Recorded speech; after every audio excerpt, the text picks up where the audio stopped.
All right, so once again, we're back with the good brother Rahme'el El Bey. Thank you for giving us your time and knowledge on these topics. Out in the Moorish movement, you always hear about the divine side of the movement.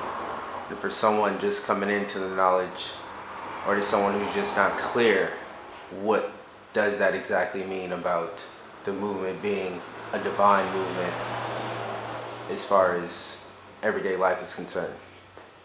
Well, there's a couple of different aspects of what the divine side of the movement really actually means. So we can go at it from a few different angles. When you're looking at the word divine or divina, it means to be of God in its original origin. It means also soothsayer, and it has a few different other meanings that are wrapped in there that all point to something being going in a direction as would be ordained by the Creator.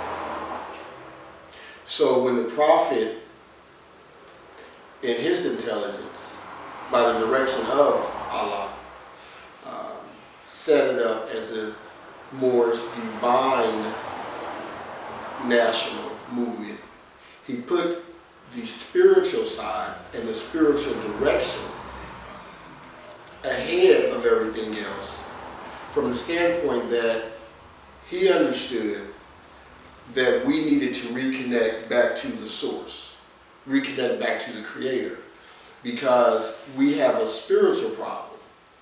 And the spiritual problem is actually what is manifesting into the problems that we see going on in our community in the physical. So years ago, thousands of years ago, we lost that connection. And so even when the prophet set up the Moorish Science Temple as a religious organization, the first way that he did it, or what the purpose of it was to get people who were coming out of Christianity, be able to take them into something that still gave them a religious context, because he understood that our people were not ready to just move away from these religions, that it would just be too much. So what the prophet did is that he also set up what was considered the adept chambers. Now, when understanding that,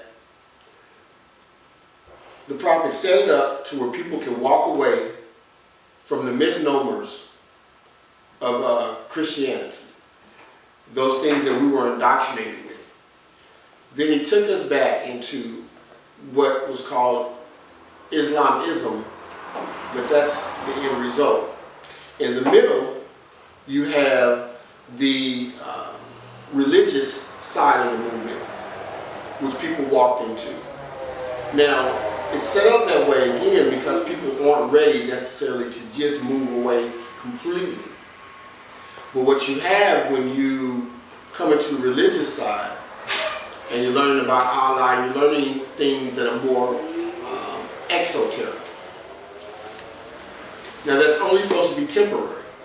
That's supposed to be a temporary thing to where you're learning the exoteric information. And that's where you're learning things that are more concrete, meaning that you're learning about the third dimension information. Things where you see Allah is outside of yourself completely, or things where you're seeing the bibliotext as a history book and things like that. That's only temporary to get to help people transform and morph. Okay. Now, when you move over into the adept chamber, then you start getting into what we term, and you hear us say, is Islamism.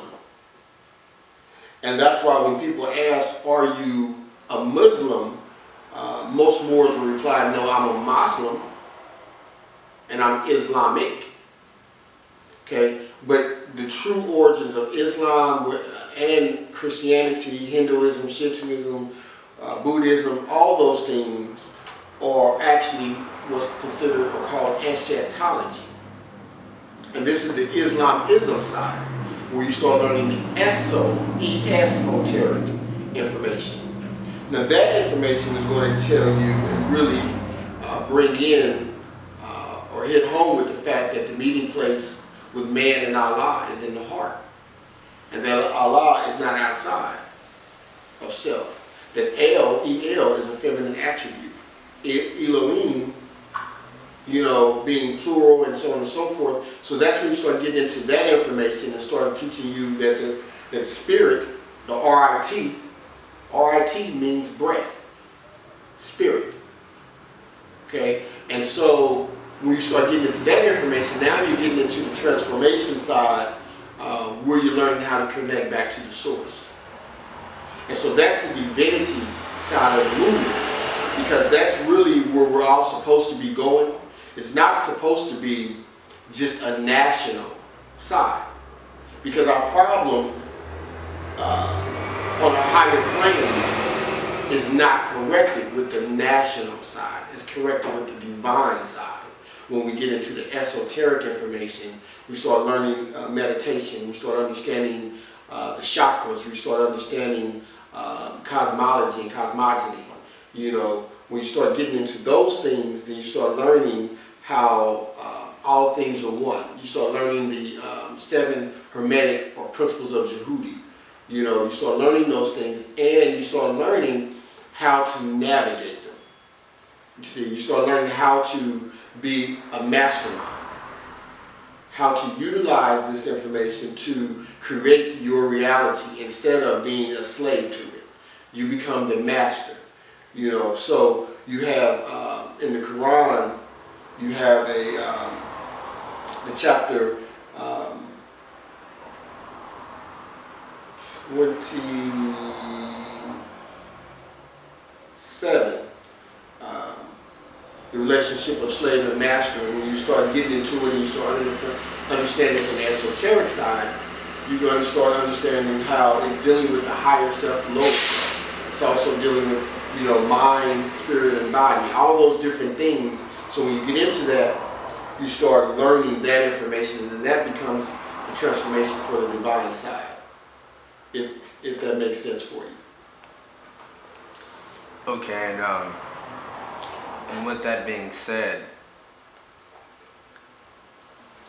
how does one distinguish which information is valid and then not valid about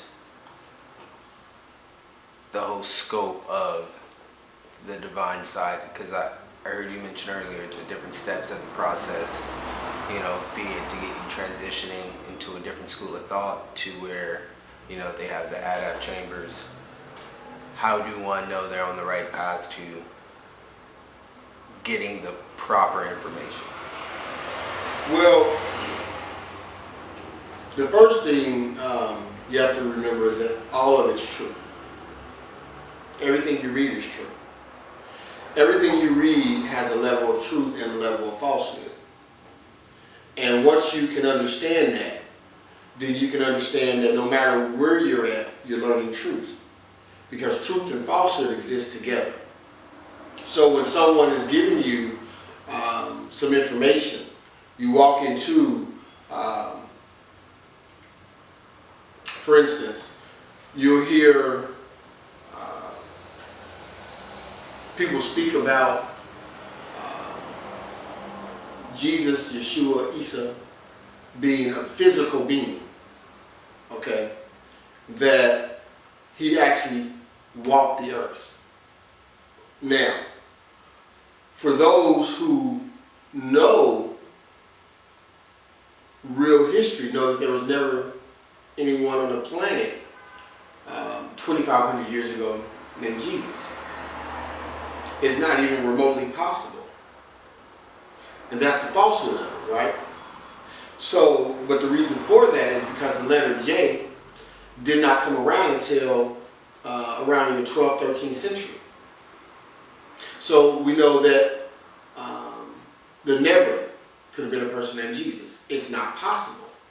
So anytime you see the letter J, you know that the name presented for these individuals is a falsehood. However, we know that the actual attribute given to the physical person who now is misnomered as Jesus is Yeshua, or you'll find him in the Quran of Mecca as Isa. And that individual did physically walk the earth. However, most of your information pertaining to that individual that you're learning is only small bits and pieces of what really happened, and a lot of the story that's attributed to Isa is actually taken from bits and pieces of different individuals who walked the earth at that same time, and it's combined. When you read about people such as who they'll call Moses, Abraham, you're not reading about one individual. You're usually reading about generations of people whose stories have been taken and combined into one individual.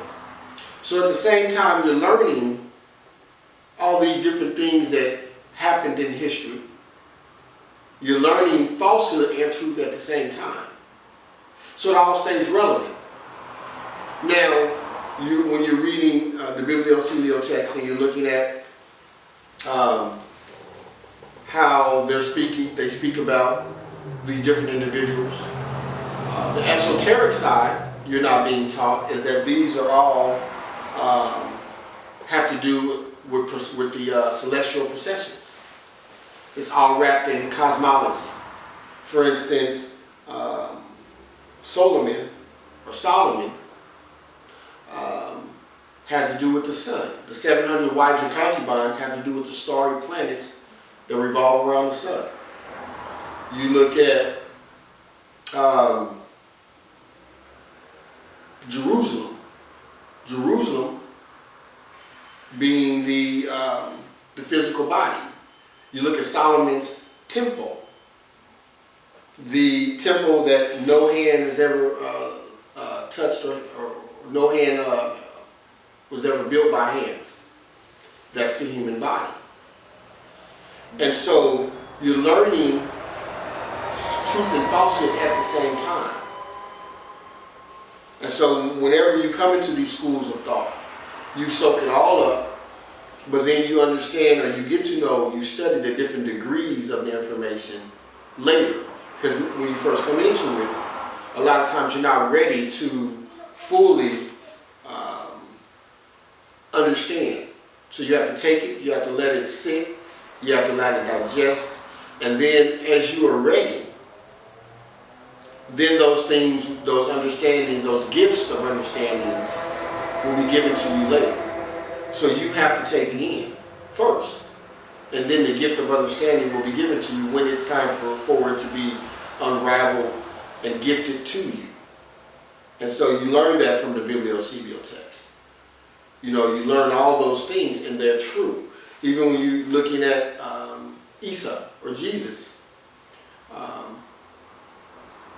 And, you know, him speaking about how he, in order to get to the Father, you must come through him. Well, those who understand it or initiated in certain schools of thought understand that it's dealing with the Christ energy, the Kundalini energy. And that in order to get to the Father, which is the spiritual connection, you must activate the Christ energy. The Christ energy, which is the Kundalini energy, you must cleanse the 7 seals, which is the 7 chakras. And so all these different things, as you're learning them, have truth. It's just that there's different sides to the truth. And as you develop, the gifts of understanding are given to you. And then eventually, you know, as you go through the adapt chamber, which is what the prophet originally set it up as, because everyone in the Moorish Divine National Movement is not supposed to still be believers. They're not supposed to be looking at Allah as the one who gives you everything, the one who, oh, thank you, Allah, for the vehicle. Oh, thank you, it's through the grace of Allah. Those are esoteric thinkers. Those are people who have not come over into knowing. Those are believers. Those are people who have some faith, but they're not masterminds. Because those who are masterminds, who went into the Adab chamber, don't use that, don't say that. Because we've come to understand, or those who are in there have come to understand, that that's not how it works. That Allah and man are one. And that the only person you can thank for your reality is yourself. Because even in the Biblios Heliotext, it tells you that ye are all gods. But then we have to deal with the word God. Because the word God is a Germanic word. And it comes from gut or got and got. Now, it goes back about 500 years. And it was a word that was attributed to us in Para, Hindustan, or what modernly we call India, when we allowed the Aryans to study us. And they took our spiritual system and called it gut. And the word gut in lower or in High German becomes Gott, and eventually becomes the word God, G-O-D. And it means to pour a libation. It also means that which is invoked, or to invoke. So God actually is a verb transitive. It is a word that describes an action. And that action it was describing was the different rituals that we performed that connected us back to the source. And that was called gut. And so even when we pour a libation, when we see our brothers and sisters saying, let's pour out a little liquor, that's actually a ritual we do to please the ancestors, to show them that we've never forgotten. So when you study Yoruba, when you study, and Yoruba being what they call voodoo, or what they misnomer as voodoo, you'll see that there's all these rituals. When you go down into Central and South of Mexico, which we now call Central America, South America, you'll see that they still perform the rituals. When you go into different parts of our Caroline, the different countries, you'll see that the rituals are still alive. When you hear about the rain dance, when you hear about our dances that we would do for vegetation growth, and things like that, that's all God. That's all God. But it's a description of what's happening. It's not a noun. So when we understand that, and you're moving into the esoteric information, you understand that those rituals is God. Those rituals is what is God in. And that's what connects you back to the source. Because through breath and through those things, that's how you connect back. And so the Holy Spirit becomes the holy breath. And it goes to back to the word haleg, and it means fire, and so on and so forth. So spirit, R-I-T again, means breath. Holy fire. So you're dealing with the fire breath, which is a form of meditation that connects you back to the source of creation. And so when the scriptures are saying, I'm going to send you a comforter in the Holy Spirit, then it's telling you, once you understand the esoteric side of things, what that comforter is, which is the holy breath, the Holy Spirit.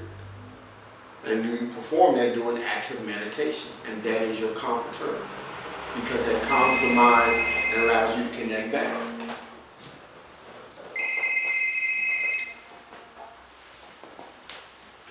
Barbershop.